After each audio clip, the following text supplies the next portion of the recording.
Welcome, everybody. Some of you may know why we're here today. We appreciate you joining us. Going to move into the camera. So quick intro. The reason for all this happening is every one of you here plays a very valuable role at LSA to contribute towards the success. But we also have to remember that we're also contributing to the success of helping our LEP communities. That's kind of what we do, right? From every department procuring the interpreter, providing them. So today we have two very special guests. We have Mr. Mark Lyons, who will give you a brief introduction. And we have Liliana Velasquez here to kind of share the story of why they're here. And Liliana kind of speaking on behalf of the LEP Guatemalan communities that we are currently serving on a day-to-day basis. So without further ado, I put it in your hands. Thank you. Well, I'm going to introduce, Daniel introduced us, now I'm going to introduce Liliana. But before Liliana talks, I want to put her story in a context that I suspect many of you are familiar with, which is, and first of all, the reason that we're here is because Liliana came to me 3 years ago and says, I want to write a book about my life, which she's going to share with you. And the book is called, it's bilingual, it's in Spanish and English, called Dreams and Nightmares, Sueños y Pesadillas. I'm just going to pass it around if you just want to look at it. We also have information here about the book, and we'll talk about that later. But so Liliana is one of now of over 352,000, as of last week when I looked it up again, unaccompanied minors who were caught at the border, primarily in Texas and Arizona, some in California, and some in New Mexico, on their southern border by immigration when they came across the border by themselves, meaning they're unaccompanied, meaning they didn't come with any family members. And we don't know how many other thousands came across the border and weren't caught by immigration, but we know that because it's from the immigration reports. In the last 7 years, 352,000 of these kids, and they are kids. Liliana, when she was caught at the border, was 14. Okay. And what happens to these kids, because they're minors, they, instead of just going through the straight immigration system, have a legal right to become part of the Department of Human Services, DHS system. And what that means is they're put in detention, and then while they're in detention, they have a right to try to prove in court that if they go home, their life would be in danger or they're abandoned. It's part of a special kind of juvenile asylee status, basically, that these kids can get. But because being undocumented is a civil crime, a civil offense, and not a criminal offense, the government is not required to assure that they have a lawyer. You know, in this country, if you are committed, or if you're accused of a criminal offense, you have a right to have a lawyer. And if you're too poor to have a lawyer, the Community Legal Services and the Defender Association, different state and government funded agencies that will assure that you have a lawyer if you ask them when you go to court. But because being undocumented is a civil offense, these kids don't have a right to a lawyer. And because, as you can imagine, 352,000, first of all, they can't afford a lawyer, so the system of people who work with these kids is completely dependent on pro bono lawyers, either through advocacy organizations or lawyers who just step up and say, I want to represent 3 kids over the next year or whatever. The results first of all, only 1 out of 3, it's a little less than that actually, of these kids get a lawyer. And 2 out of 3 don't. And it's predictable. If you can imagine somebody like Liliana, who's 14, going up before a judge who has no idea and hasn't been advised about what she's supposed to say in terms of what they're looking for, and faces off against an immigration lawyer from the immigration system whose goal is to convince the judge to deport these kids. So the two-thirds of the kids who don't have lawyers, 78% of those kids end up being deported back home. Of the 1/3 who do get a lawyer, 82% end up being able to stay here and proving their case. And Liliana is here because she was one of those kids who was able to get a lawyer through a refugee rights organization here in Philadelphia. So that's sort of the background of Liliana's story.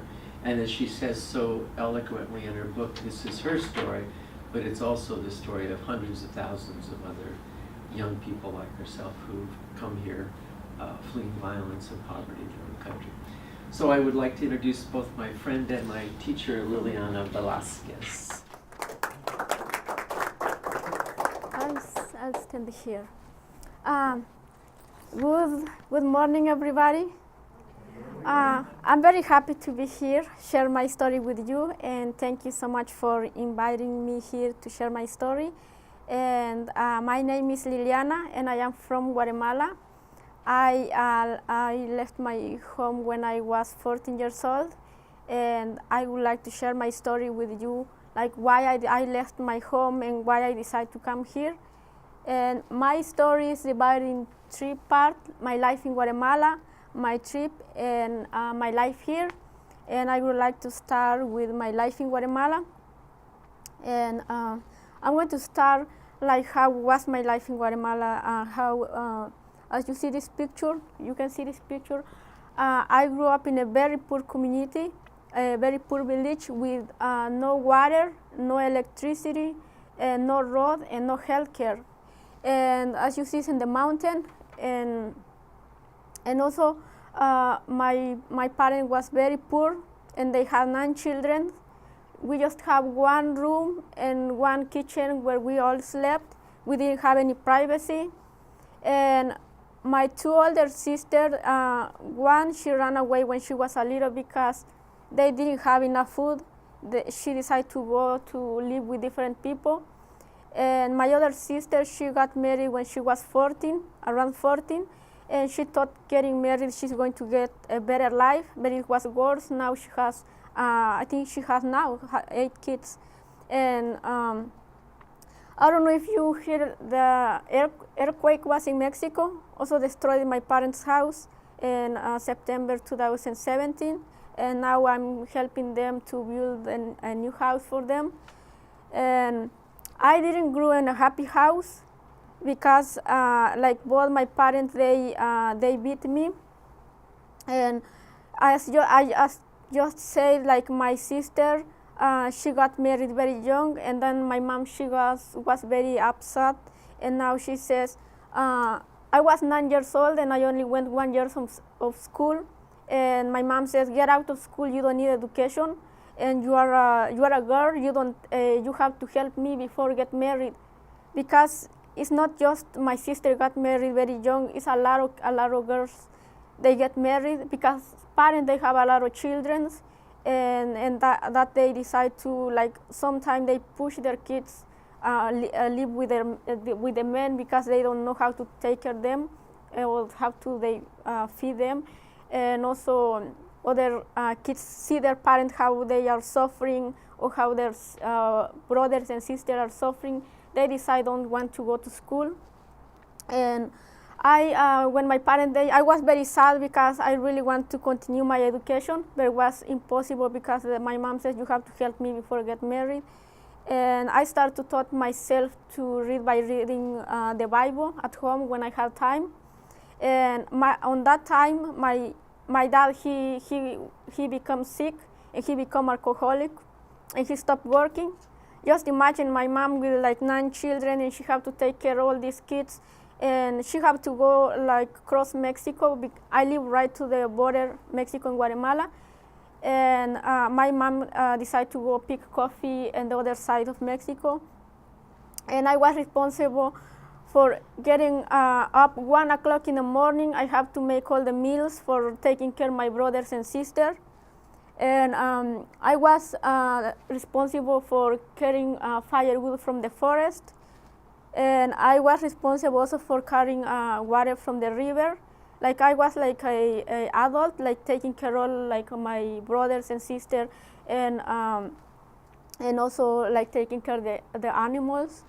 And I said, well, my parents, they beat me. And when my mom, she got at home, if the house wasn't clean, my mom, she screaming me or she beat me. And one time she grabbed a scissor and she threw in my hair, and I still have the scar in my head. And another time she grabbed a stick and then she almost broke my hand. And also my dad, if I don't give his food on time and he's screaming at me, or like always like the violence. But the violence is not just in the house. The violence is in the village, especially men. There were very violent against women, and also two men who was one who was 18 years old and the other man who was an adult, and they tried to rape me because one of the 18 years old he says, I wanna you are my girlfriend, but he beat me, and one time he pulled my hair, and he says, if you're going to tell your mom, I'm going to beat you more. And I was afraid to tell my mom because I says, if I'm going to tell my mom, the second person is who's going to, like the second, also she's going to push me live with this man, and I was afraid to tell my mom. And the other man the same, and I was very like tired to seeing all the violence in my house, in the village, and how these two men try to like makes his wife or pull me, like beating me too. And as you see this picture, I was 13 years old when I was very depressed and very desperate, and I says, I don't want to live anymore. I'm going to die. I like try to like take a pesticide, but my sister, she got on time, and she saved my life, and that's I always say thank you to my sister because she saved my life and that I'm here. And I hear about United States women and children were treated better, and I says I wanna go to United States. I wanna try. When I make this decision, I didn't know like how to read a map. I didn't know like where I'm going to sleep or what if I'm going to eat or not. Like looking back, I make like kind of like was crazy thing to do, but at the same time it was brave. And then I didn't have any sneaker. We wear most flip flop because it's the cheaper we can get. And some kids they don't have shoes. And then I borrow money from my sister to buy one, and that's I call my walking shoes. And I still have them because that is very special for me. And when also my sister, when I borrow money with my sister, and she says, "Are you going to United States?" And I said no because I didn't tell my parents when I make this decision, and because I says I just want to try, and then I make a promise. I says, God, give me. I wanna go to the United States and save like. I really want to go, and I will work very hard and help people. And the first thing I put in my backpack is the Bible, and I said this is going to protect me. But I didn't care about I just want to try. If I'm going to die, if it's okay. If I will be like another chance to live, I'm okay. And then as you see this map, I live right to the border, Guatemala and Mexico, and it's about over 2,000 miles through all Mexico. And also that took me for 12 days, and I was 14 years old when I make this decision. And during my trip, how I moved to another place, like without reading a map, like by asking people, I learn how to like looks nice people, and then I come and ask question how I can move to another place. And most of the time I have to walk. But then I met people who I traveled with them for a while, but during our trip, I was kidnapped by drug dealer, and they took me in the forest where we didn't have any idea where we were, and they put the gun on my head, and they kicked the other guys who were with me, and on that moment I was feeling that's the end of my life, because they put the gun on our head, they took in the forest, and they put the knife on my jeans, because a lot of like drug dealers, they thought we immigrants. When they tried to cross Mexico, they hide their money, and they tried to touch me everywhere and put the knife on my jeans. on that moment, like I said, my life is done, and then I was like prayed, and I said, God, please give me another chance to live. Again, I have to make I was making a lot of promise, and I said, God, I will be work very hard, and I will be help other people. That's was, and I feel like the drug dealer was hearing me, and then they went away, and then they just left us in the forest. And then because we didn't have any money, we didn't have anything to eat. That day we didn't eat anything. We are, and we says after we walk, and then we find a store we can eat something. That was not our plan. But then when we catch with a drug dealer, we didn't have anything to eat. And then because we didn't have any money, and we decided to walk to get to a ride on the boxcar, also the train. They call the beast because there are a lot of people die there. It's very hard to climb the boxcar, and we don't bring any food. We just bring a plastic bag. As you see this picture, that is it's very hard. And when I was there, I was surprised, like seeing a lot of people. They came the same situation, like living like violence or like poverty in our community. And then I said, how I moved to another place. I have to take a bus. After taking getting off of the bus, I have to take a bus. And when I was in the bus, I didn't think there were more immigrants. I thought just was by myself. And when the police stopped us and they come in the bus and ask for paper, everybody was afraid. And I said, and then I start to brave them, and I see all these people was afraid, and I bribed them to tell, please let me go. We didn't have anything to eat. We don't have any money. And he says, the police says, you have to pay. And then I start to collect money, because a lot of people, they were afraid because they pay a coyote. I don't know if you hear the coyote, who helps people to cross all the border or the desert. And that a lot of coyote, they just leave. They just send the people in the bus, but they don't go with them because they are afraid. They are afraid if they got caught by police or by immigration, by drug dealer, they can kill them, or they have to pay a lot of money. And that they decide to.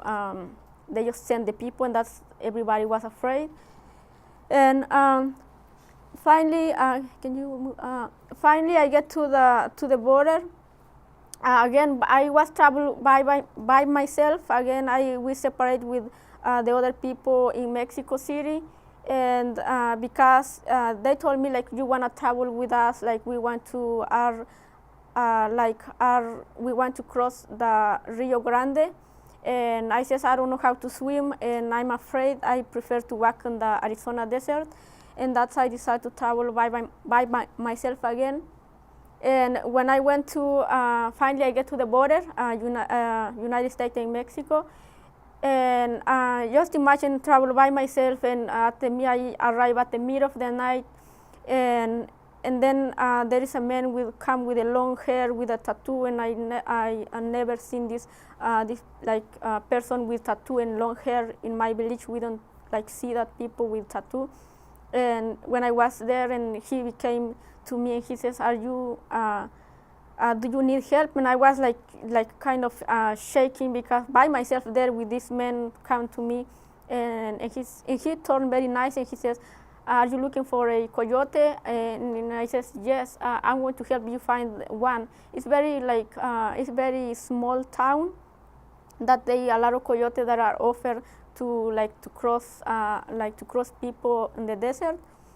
And as you see, and then when I find a coyote, and they explain me, like, you have to wear a camouflage clothes. That is a picture I saw. That I still have the clothes too, because I kind of keeping everything, because I said is a testify how I suffer all the way I cross Mexico and the desert. And And then explain me you have to bring your backpack and some food and your bottle of water, and we have to walk at night, and during the day we have to take a rest in the desert, and we have walk. Maybe this is going to take 2 weeks or 3 weeks. It depends. There is a lot of immigration in the desert, and we have to with our face down because there is a lot of camera, and it's easy for the camera can detect our eyes. And he explained me how is the process to cross the desert. As you see this picture, it's not just one one wall. There is a lot of fence, small fence we have to jump on, and then during my walk, and then I was taking a rest when I found the skeleton, and I thought this person is trying to cross the desert, but they didn't. Maybe they get dehydrated, and I was thought like this person is trying to like have a better life and leave their family. They just left there, and this happens because a lot of coyotes that are not nice. They if we don't walk fast, they bring 10 people or like 12 people. If some of them they don't walk fast, they just leave. They don't care. They just leave them there, and that's a lot of people. They get lost or they die. And finally, I get arrested after walking 3 days. I was arrested by immigration, and they put me in the detention. And like as you see this picture, like they just give plastic bag. And another surprise for me because there are a lot of people there, with children and women there. And I says now when I was arrested, I thought all my dreams is go back Guatemala, and I says that's my dreams is go back Guatemala, and again like pray again. I says God, please help me to stay here in United States. And then Mark was explained because I was a minor by telling my story over and over. I had to convince the court to stay here, and they flew me here in Philadelphia. That's I'm here because they put me with the foster family, and also, in Guatemala, like imagine what is like United States is flat and everything is like clean and. But when they put me with a foster family, they put me with a very poor community, and also reminds me back Guatemala. And I said that's the United States, and there is like a lot of trash and very poor community. And then I said, but I'm glad I have a roof where I'm going to stay, and I kind of here in United States. I'm not in the border. I'm not back Guatemala, and then also I went to a school which is like very like terrible school. I was feel so alone because none of my teachers speak Spanish, and I couldn't speak English.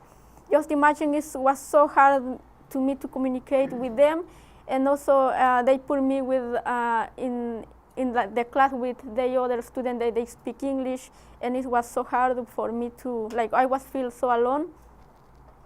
And also with the family, they didn't treat me well. They just give me rice and beans to eat, because the government they pay them to take care of the unaccompanied minor, and that's and they don't really treat us. A lot of people they just want the money, and they just when always I eat by myself. I didn't have any a space. I have to share room, and the only space I found is in the basement, and that's where I was feel like that was my space. And where I cried, it was so hard because I was afraid to get deported, because my lawyer, they told me, if you don't apply to stay here, we are going to send you back Guatemala, and for a while you have to stay with a foster family and go to school. And I said, school is not for me. I'm here to work and I want to help my family.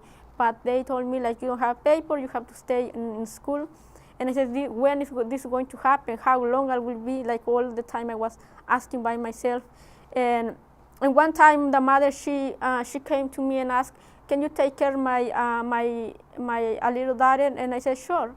And the daughter come to me and she says, I am hungry. And I opened the refrigerator and I said, we don't have anything to eat. And I saw the refrigerator all the time was empty. And then she said, yes, we do. And she pulled my hand, and we went in her mother's room. And there is another refrigerator with full of food. And then I thought, like, oh, that's why the family always eat by themselves, because in that house I eat by myself all the time. And then I have to go to school, in which they don't offer good food, just pizza. And I have to eat pizza every day, because the only I find in school, and then go in home like rice and beans. And then I decided to escape, and I said I want to escape. I don't want to stay here. But then I thought, like, I don't speak English. It's not like I'm in Mexico or in Guatemala, which speak Spanish. And then I said I want to stay here. And then still, when I understand English and when I know more about Philadelphia, I can escape. And then I said that year it was so hard for me. I have to go to the court. I always was nervous, and I said, what question they want to ask me and how I'm going to answer, and also go to school. And I wasn't able to concentrate on my education. I always was worried and crying, like, when is this going to happen? But after they took 2 years when I get my green card. And when I get my green card, I now I'm safe. I'm in peace. I have a future, and now I want to focus on my education, because now they don't going to send me back Guatemala. And then I met another family, like I call the family of my dreams, because they give me the love I never had before in Guatemala. Like, my mom, she wakes up in the morning and she makes my breakfast, and she sends me in school and my lunch. In Guatemala, like, I was an adult, I have to make everything for my family, and my mom never wake up and make my breakfast. And then I went to live with them, and also I have to go to the different another school, which is another school which they demand with a lot of homework. And I was always thinking about, I miss my Guatemala and miss my family, and I decided to make this quilt for my foster mom. And I says, also, as you see this different type of quilt, the different color, and my grandmother, she wear this type of quilt, and also I says I want to make this special gift for my foster mom. And I says I went to another school, which they put me in the 10th grade, and in the middle of other students. Again, I felt alone, because there students, they have good high education, and just imagine one, and I only have 1 year of education, and I says I can't do this anymore. I was very frustrated, and I says. And then I told my mom, I was crying. I said, I don't want to go anymore school. I give up. And she said, you can talk with your counselor. And when I went to talk with my counselor, and then I said, I want to drop school. School is not for me. I don't understand anything. And they offer me that you have 2 options. You can take a test online, and you can get a certificate, or you can go in a half day in tech school. And then I went to a tech school. Which what kind of program they offer, and they offer medical for medical assistant and for nursing. And I said I want to go, and then I thought back my home in my home country, which in the village we don't have healthcare, and we still don't have healthcare. And I said maybe in the future I can go help back in my village, another village which is very poor, and that's I decided to be a nurse. And also I realized I'm a visual learner, that by drawing pictures, that's I kind of learn and memorize things, and that's I draw this body, to learn anatomy, the part of the body, and also make a lot of flashcards to taught myself. And that is on my bed. I always put on and that is on the ceiling of my bed. I can just wake up and then see the ceiling, because I said I really want to learn, and I really want to show my parents and my sister that education, because my parents always told me like education, you don't need education, you are a girl.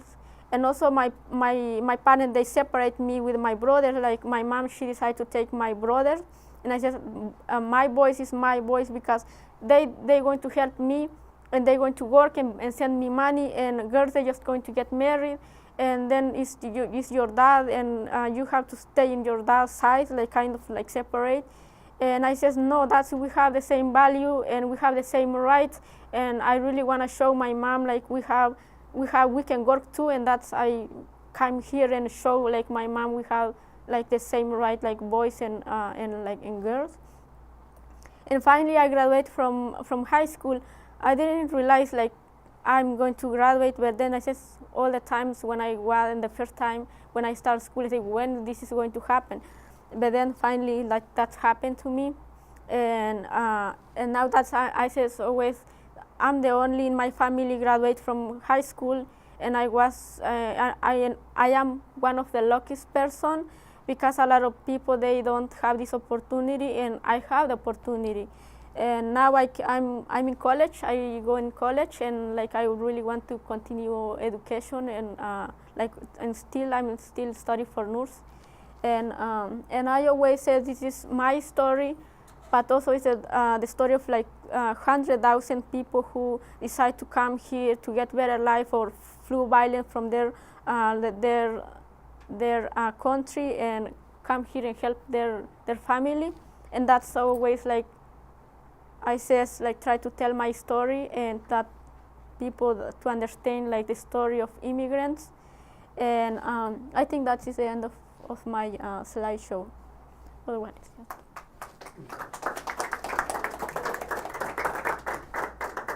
And I would like to share to read my reflection, which is in the back of the book, and I'm going to read on the phone here.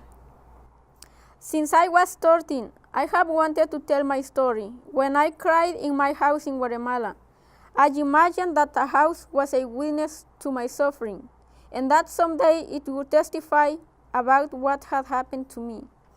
I want to express everything that I felt, how I cried because of the abuse and torment that I experienced and my lack of education.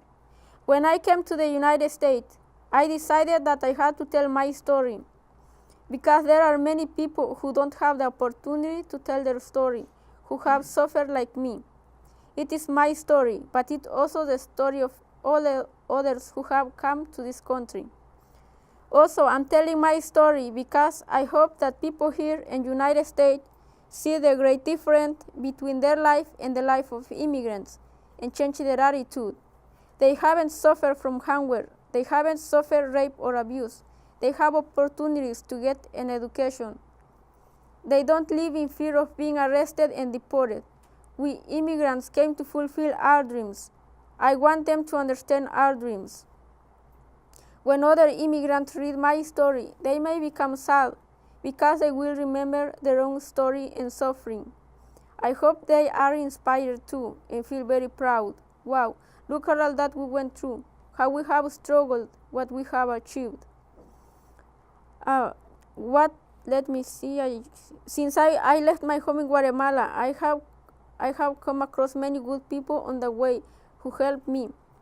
They give me a lot of encouragement to continue on. They were like family. They begin to change my life. I'm telling my story for them too.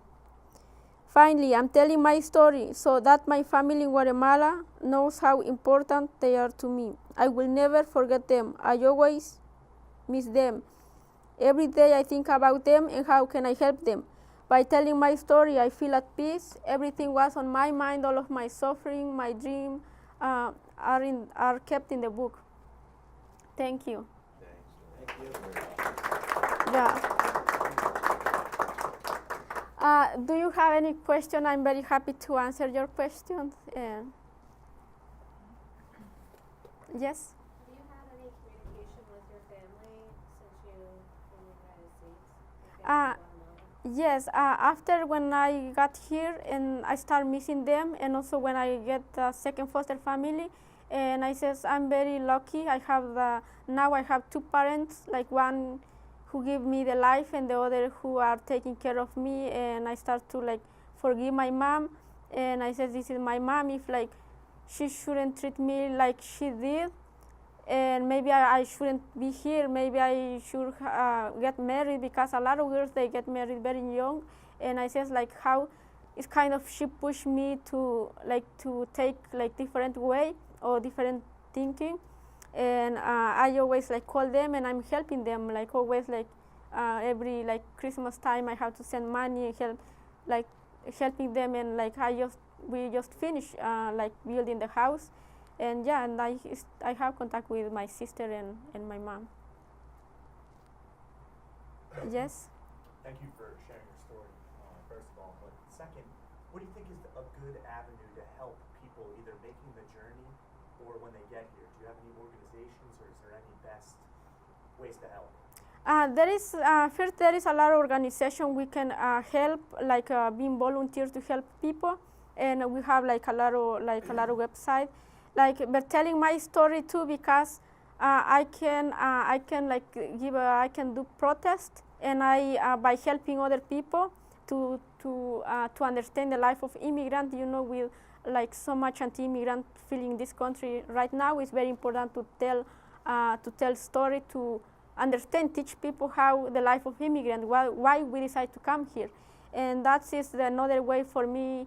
Even my English is not perfect. I try to speak and to share my story and why we decide to come here, why we left our home country, because we have lived a lot of violence in our country. And that is the way I'm helping people, to teach them and also inspire other students who have a lot of opportunity here, and they don't take like the advantage that they have their parents they offer them.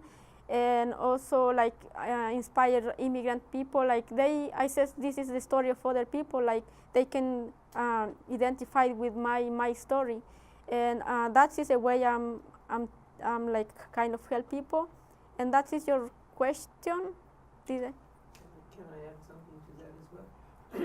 If some of you are interested, I did bring it, but I can send it to Daniel. I have a list of organizations in the Philadelphia area that work around all sorts of different issues around immigrant rights, where the refugee resettlement agencies, where you can volunteer to teach ESL, to people who work in schools with kids, to people who do different kinds of advocacy, people who have healthcare skills. We're always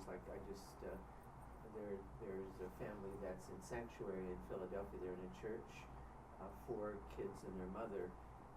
The kids go to school and they needed their vaccinations up, so I arranged to take them to get, we got an appointment for them. So there are all sorts of ways that you can certainly support immigrants in this community. The other thing, in terms of Liliana's story, our goal is to get her story into as many schools as possible. And I know the reason we know Daniel is because Liliana's taught at his kids' school.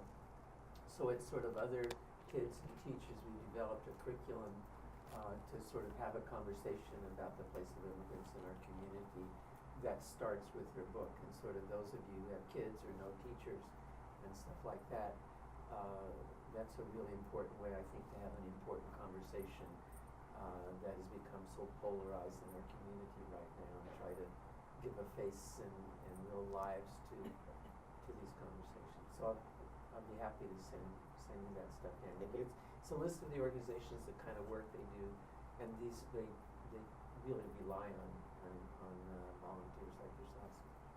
Mm-hmm. Yes. Thanks for sharing the comment.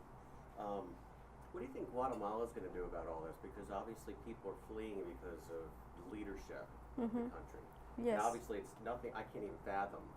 Obviously even you talking about your family, even the mentality that your parents have, beating kids and forcing you to marriage, that's not interwoven in the fabric of an American family. So I assume that starts with somebody at the top of Guatemala, whoever's overseeing the country. Is there anything in the foreseeable future that the government's going to do to maybe revitalize the economy or something? I don't think so, because there is a lot of corruption in Guatemala.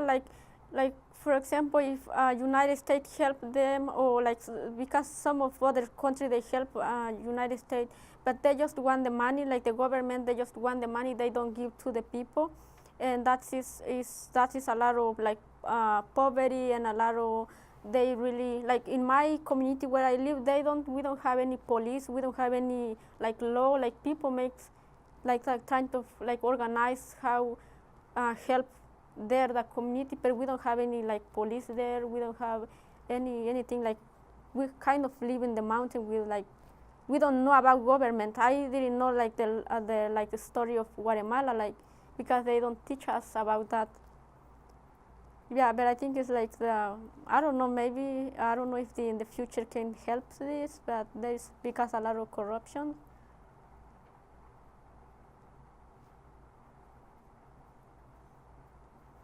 I have a question. Yeah. So when you were on detention, Mm-hmm.